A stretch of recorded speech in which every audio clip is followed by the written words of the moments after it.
Namaskar, welcome back to Math Circles. I am Radhika and in this video we are going to talk about another theorem related to convergence sequence. So let's see the statement of the theorem.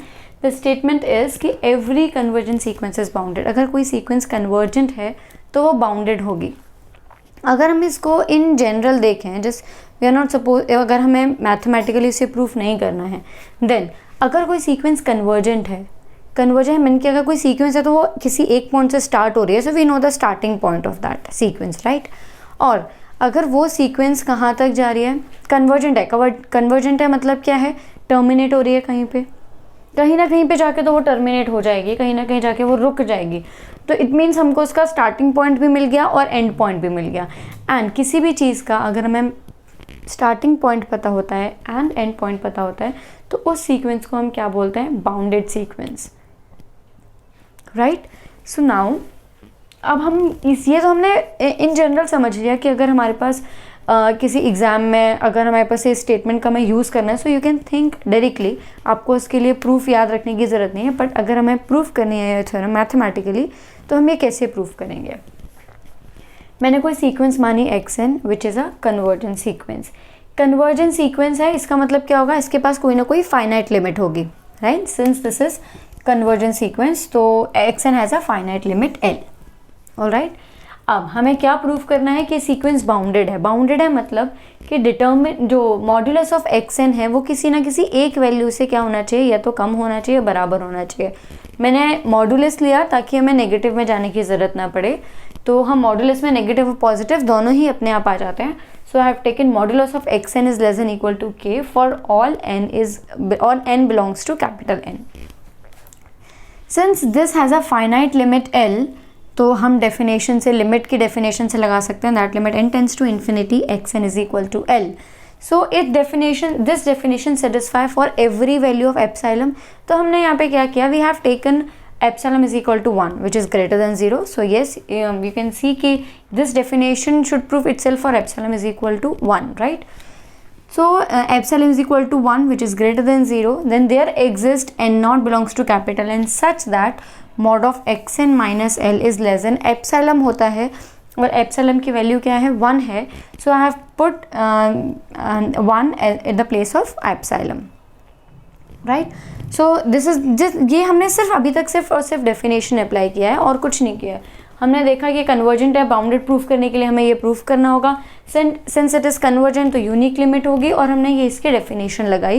And but हमने यहाँ पे सिर्फ एक चीज़ change किया, that we have taken a particular value of epsilon, that is epsilon is equal to 1, right. So now see mod of XN की value हम find कर रहे हैं. Mod of XN is equal to what, XN यहाँ पे हमने क्या किया, माइनस एल और प्लस एल किया, and by the triangular inequality less than equal to mod of xn minus l and plus l.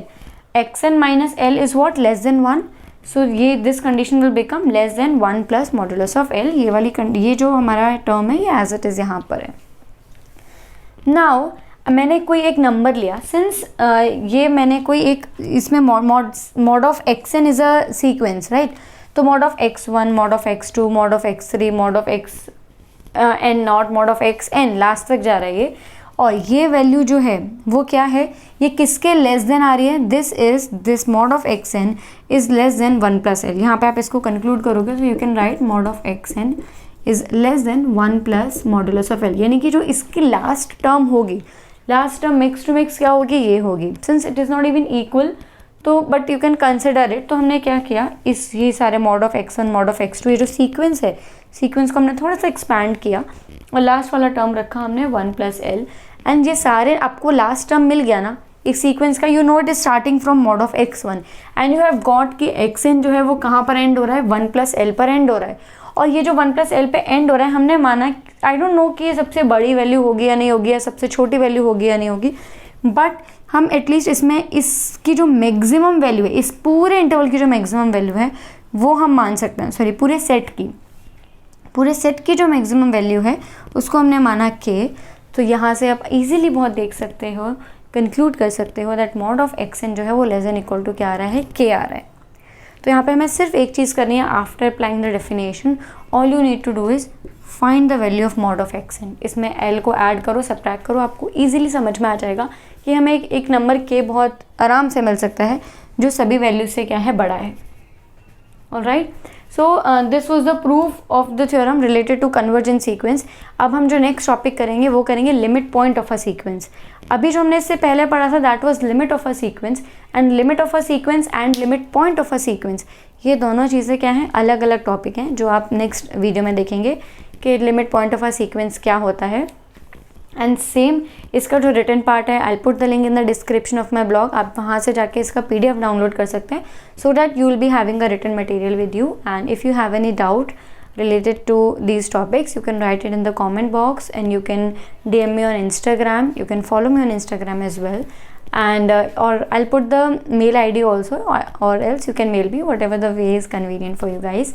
And thank you so much. I hope I could help you to understand it, and if you did understand, please like, subscribe and share it with your friends. Thank you so much.